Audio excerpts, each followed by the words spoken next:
Good evening, everyone. I'm Amy Wilson. I'm an independent Stampin' Up! Demonstrator in Paducah, Kentucky. And tonight's Facebook Live video is dedicated to Stampin' Tips and Tricks while I use the October paper pumpkin kit called Cozy Christmas. So I'm going to flip you to my work surface and we'll go on and get started.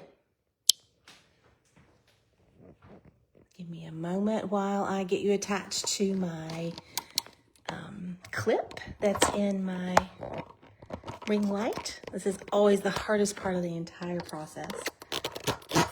Thank you so much for always bearing with me. The Cozy Christmas kit is a beautiful paper pumpkin kit that is a card kit. It arrived in my mailbox a couple weeks ago, actually, and I am just now able to fit this into my schedule of events. But thank you so much for joining me for a little bit of creativity this evening. Flocking. We've never had a kit with flocking on it. I'm so excited to share that with you. So in speaking of sharing, if you like and share this Facebook Live video on your own Facebook page, I will enter you into a drawing to win one of my alternative card designs. And you have until Friday, October 31st to enter that drawing, and I will mail that card on Saturday. So we'll go on and get started with the Cozy Christmas instructions. The box coordinates completely with the kit this month. Isn't that pretty? I love using these boxes, repurposing them to ship something to a friend. Inside the box, you have full color instructions. This is the same for every paper pumpkin kit you get and all of our Kids Collection kits. What I like to do when I approach one of these kits is to start by looking at this page that includes instructions for each of the 3 designs in the kit.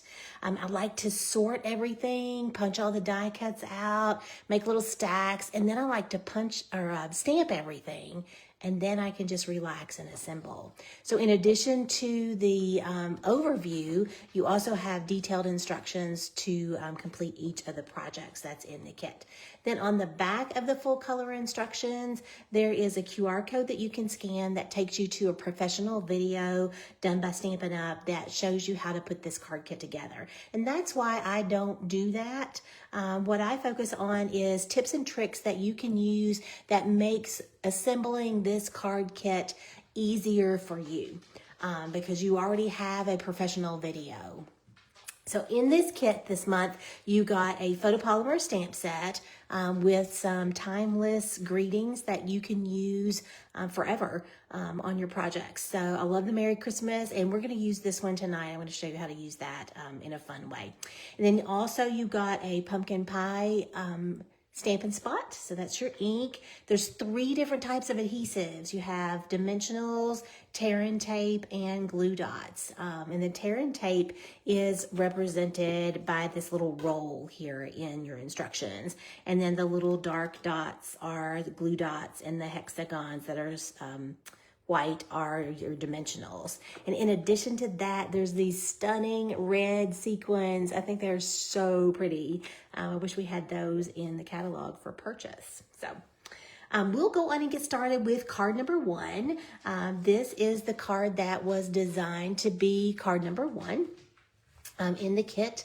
This Merry Christmas is big. That's a big image, but all of our stamps in a paper pumpkin kit or in one of our Kids Collection kits, they're all designed to fit on our D block, and a D block is included in your first paper pumpkin kit. It's included in all of our Kids Collection kits that have stamping. So what you do, if you have a particularly large image, you put it on your block diagonally. Plenty of space for it when you add it diagonally. So that is a helpful hint for you. There are 4 labels for each card. So let's see, the card that says Joy doesn't need a label, but Merry Christmas and Deck the Halls, there are 4 of each of those. And typically I say you have 8 opportunities to stamp because you can flip these over on the reverse side. But this particular label is designed specifically for the words Merry Christmas. So my helpful hint for that, when you are stamping on this particular label, so I'm going to pull it out here, and if I was stamping on this here, I would have a little bit of a difficult time seeing where to stamp my image. So I like to put it on a darker surface. So this is just beige, but it's already darker than what I had. How about the green surface? That's even darker. So I wouldn't stamp on that movable, that thick part here, but this does give you the opportunity to see placement of your stamped image much better when it's on a dark surface. So I hope that is something that you can use in all of your stamping, not just with this particular paper pumpkin kit. When adding the sentiment to the card, you'll put a dimensional underneath the S in Christmas, and then just tear and tape or glue dots here because these are popped up already. And then I love the opportunity to just flip these little edges up just a little bit, give that Christmas tree and that flocking a little bit of dimension. You can tell it's pretty subtle, but I love it. I love how it feels. So that is card number 1 and some helpful hints with card number 1. Card number 2 is this beautiful joy card. So there are 4 backgrounds for joy. I'm gonna put one of those in over here. So there are 4 of these in your kit. So I'm gonna pop it out. Everything is already die cut for you when you get a paper pumpkin kit or one of our Kits Collection kits.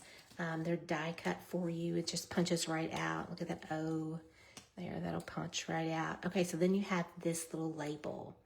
Okay, so when I put mine together, I put my JOY on first and then I stamped. I think that's why you have 4 of these, because you really should stamp first before you put your red letters on, just in case Joy to the World doesn't come out exactly as planned, okay? So that, I think, is why you have 4 of those and only 3 sets of letters. Then I also wanted to show you this. This whole thing is popped up on dimensionals when you put it on your card, and including these guys. The instructions say to put dimensionals on these corners, but it also says to add this behind here. So you've got it on dimensionals, but I loved pulling a little bit of this greenery over the front of my card, and that's not in the instructions. But if you do that, isn't that cute? You can kind of lock it in there. I loved putting a glue dot right here. So I just took my Take Your Pick tool and I took one of our glue dots and I used the paper piecing in and I just transferred it right there. And then I was able to remove that adhesive backing and put the greenery right behind this die cut image. And then I could pop it all up on dimensionals. I did the same thing down here on this corner. So I hope that makes popping this up on your card front easier for you. So I'm going to put that over to the side. When I transferred the sequins to the cards, I typically use the putty end of my Take Your Pick tool to transfer jewels and to pick up little things that I've dropped and such. But I didn't want to risk taking away the sparkle from these sequins, so I transferred them using the paper piecing end of the Take Your Pick tool. You can just reach underneath the sequin, get that adhesive that's back there, and transfer it directly to your project. So if you don't have a Take Your Pick tool, it's not absolutely necessary when you're completing a kit or stamping, but it is certainly one of my favorite tools. It's $12 on my online store, or you can order it directly through me. The next card is this beautiful ornament card. So I want to talk to you about the ornament. In the instructions, it tells you to put dimensionals behind, behind this ornament. I find it much easier to add this pretty red front to this ornament if you don't already have dimensions on the back of it, because you can put it down here and work with placement and be sure that you get all the edges covered before you put that down, before you actually adhere it. The other thing I want you to notice about this ornament is it's symmetrical, right? Top or bottom, right? But it does have a bottom. So this is designed to be the top of this ornament, and this is designed to be the bottom of the ornament, okay? So when you overlay this, you're just gonna have adhesive right here.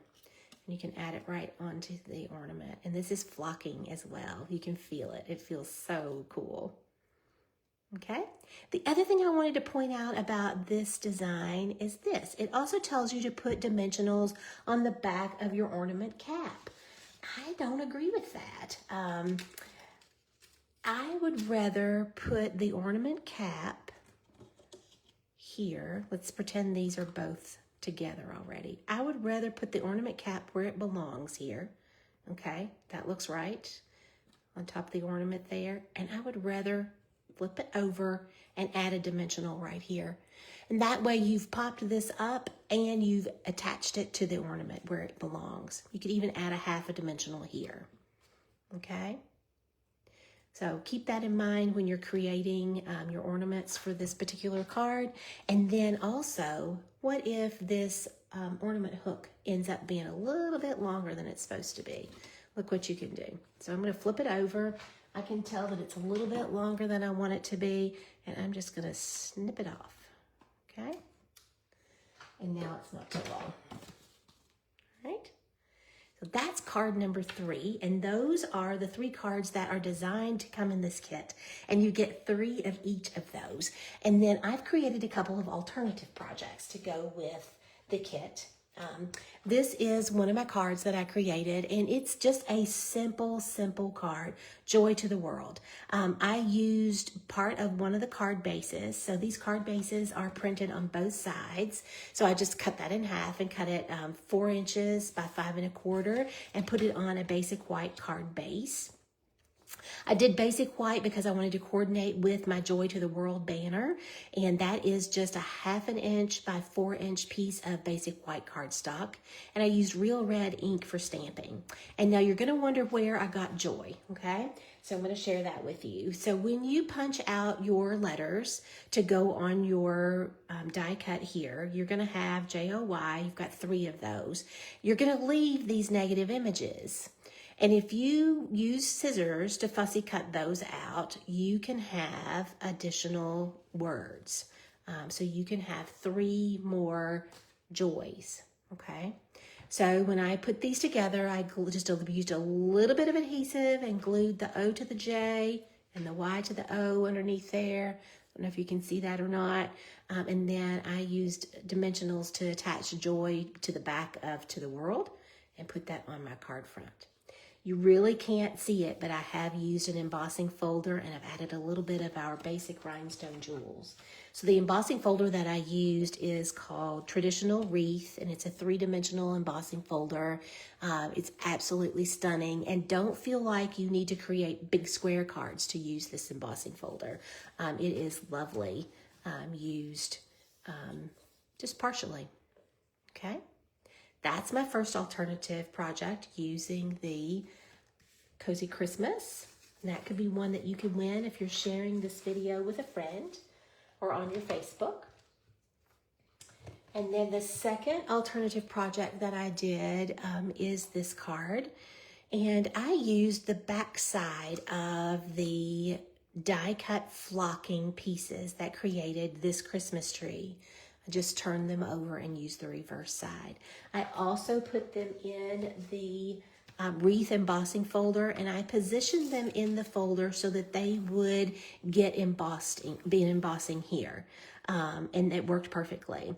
I also didn't know how the flocking was going to react to the embossing folder. So I put a piece of waxed paper over the flocked side of those dies. And I don't see any of the green that came off. So it wasn't a concern after all. But I wanted to protect my embossing folder just in case I was going to embed flocking in that embossing folder. So in addition to the red rhinestones, I brought in some of our rhinestone basic jewels. It comes in 3 different sizes as ornaments for that tree. And I created my own background. And I want to show you how I did that because that stamp is included for you in this kit and I want you to be able to use it. So I'm going to move Joy out of the way here and I'm going to bring in just a scrap piece of paper and then a piece of real red cardstock and my Real Red ink pad.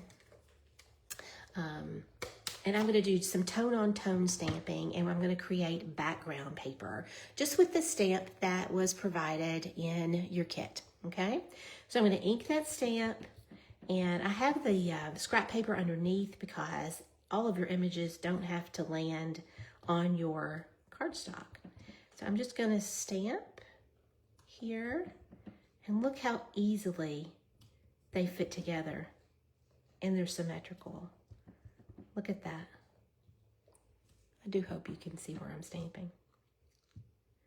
I'm just going to make my way up this piece of paper. I'm being methodical.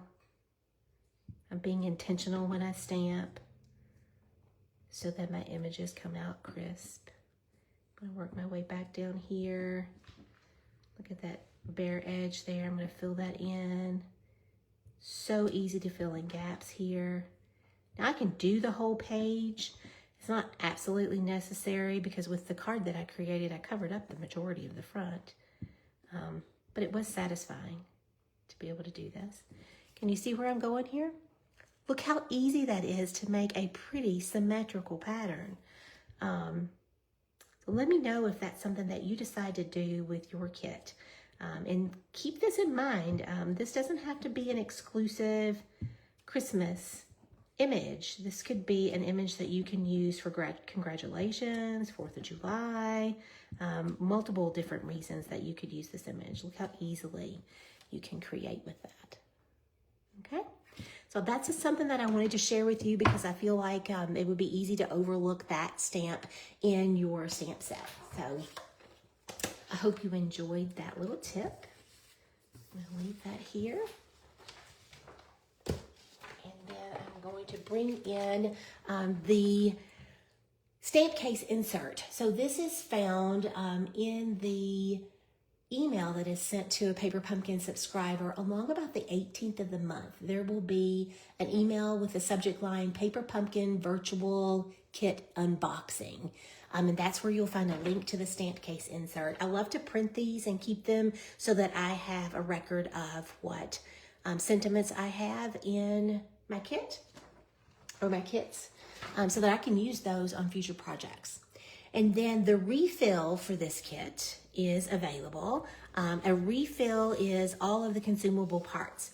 It's not the stamp set, it's not the ink spot, it's not the adhesive. Maybe it is the adhesive. It's not the stamp set, it's not the ink spot. It's everything else that you need to create 9 more cards. And that is $13.50, and you can find that on my website. The next Paper Pumpkin kit is coming out in November. It's called Wrapped in Cheer, and it is designed to create 8 projects. So you'll have 4 each of 2 tag designs, so that's 8 tags, and you'll have 4 identical coordinating boxes. So they're foldable box bases and pre-cut paper pieces. You'll have linen thread and red dot embellishments in there as well. Your classic Stampin' Spot will be Mossy Meadow. Ooh, that's a pretty green. And that subscription period ends November 10th. So if you aren't a subscriber, you have an opportunity to do that between now and November 10th. And then the December Paper Pumpkin kit is called Watercolor in Bloom. And one of the interesting things about that 9-card kit is that you can personalize your card greetings with customizable sentiment stamps. So I'm looking forward to learning more about that one. And then the coordinating dies for this quarter, October, November, and December, are called Abundant Joy dies. And this even has a tag. Not only does it have the word joy, very much like this word, just not as big. It does have a tag in here too, so that'd be fun for your gift giving. That's available to subscribers as well. If you're not a subscriber, you probably should be. This is a link to subscribe. It's $27 a month plus your state sales tax. Shipping is included in that. You subscribe by the 10th of each month to get that month's kit. You can suspend or cancel at any time, and your satisfaction is guaranteed. So you really have nothing to lose. So if you're not a subscriber, visit my website and subscribe. The November Facebook Live will be Stampin' Tips and Tricks related to the Wrapped in Cheer Paper Pumpkin Kit, and that is going to be on Wednesday, November 19th at 6 o'clock. I do hope you can come. If you're watching the replay or you've made it all the way to the end, share this Facebook Live video on your own Facebook page to be entered into a drawing to win one of my alternative card projects. Thank you so much for spending a portion of your evening in my studio with me. I'm also doing another live virtual opportunity night tonight with Zoom. So check out my Facebook page or my Pinterest page for a link to that Zoom meeting to learn how you can get $125 in product for only $35 during the month of October 2025. I hope to see you there. Thanks for watching.